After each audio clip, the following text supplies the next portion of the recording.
Ain't it a beautiful morning? I just thought that when I walked outside. It's beautiful. We have arrived in winter. This particular Sunday, we have a theme in the readings of humility. And I think to myself, when I think of the virtue of humility, more honesty rather than just cowering down. It's honesty, but it's also trust in God, who is our hope and truly the greatest. And through this, I want to bring an example from our past, in the history of sports. They called him the Lip of Louisville, a heavyweight boxer who followed his gold medal victory in 1960 in the Rome Olympics with a professional career which led to two things: amazing success and widespread animosity. He had, there's no doubt, great ability.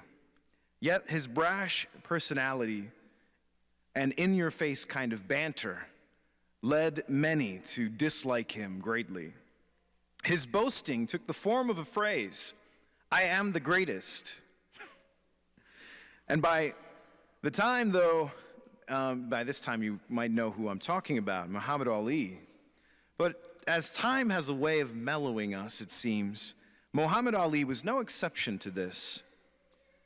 There's a story, too, that circulated about a traveler who went into the metro airport in Detroit, and he saw this small crowd gathered around someone. As he approached, he recognized that they were centering on Muhammad Ali himself.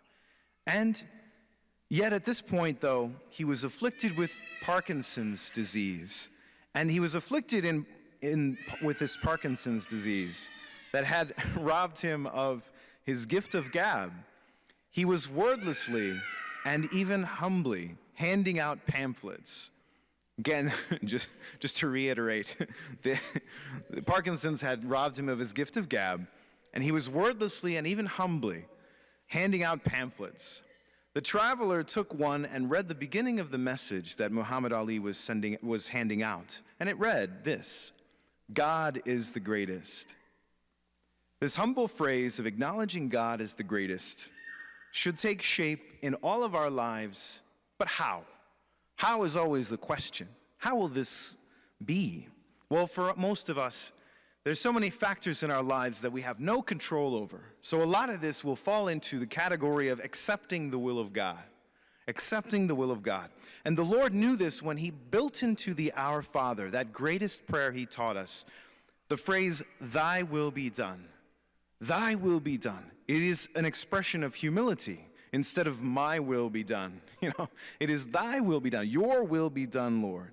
It's a great time to pray this within the Mass, too. When we see the elevation of the Eucharist, newly consecrated, that's a good time, because many times we just oscillate and look at Jesus in the Eucharist. We're not sure what to pray at that moment. This is a perfect time as we look at Jesus in that moment of silence, suspended above the earth, really trying to draw us up into heavenly realities. We can say in our hearts and move towards him and say, "Thy will be done, Lord," in that moment.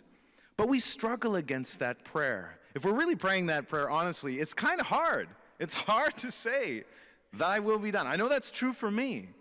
The more I pray the Our Father and striving to make all of our prayers with genuineness, I'm engaging my heart and mind in this, "Your will be done, Lord. Your will be done." We struggle against this in anger, in frustration, in resentment, in grief, in anxiety. But to kind of bring it home to us, in our confusion in our lives sometimes, C.S. Lewis, in his book Miracles, describes something beautiful for us. He says, imagine yourself in a house, and it's a big, beautiful house. And then imagine God comes into the house, and he starts to tear it down. The house is our body. It's our life. And he starts to tear it down. But at the very same time he's tearing it down, he's building a new house in the very same spot and at the very same time. We live in this confusion of a double construction going on. And that makes a lot of sense of our lives, I think, in many ways. And to accept it, we can look at one of the greatest lines ever in the history of movies, in The Passion of the Christ, When Jesus is carrying his cross and he meets his mother along the way of Calvary, she says to him, do you have to go through all of this? And then he looks back at her and he says, see, mother, I make all things new. And that is what he's doing. Even she, in her immaculately conceived state, did not know and understand why he had to go through all of this. Yet that was the greatest work ever accomplished, the work of redemption. Our life is much like a chunk of marble at times. Maybe it feels like that too, heavy. But we're a chunk of marble. We don't know why the sculptor's chisel lands here rather than there, and at this time rather than there. The sculptor knows what he's doing. God is that sculptor.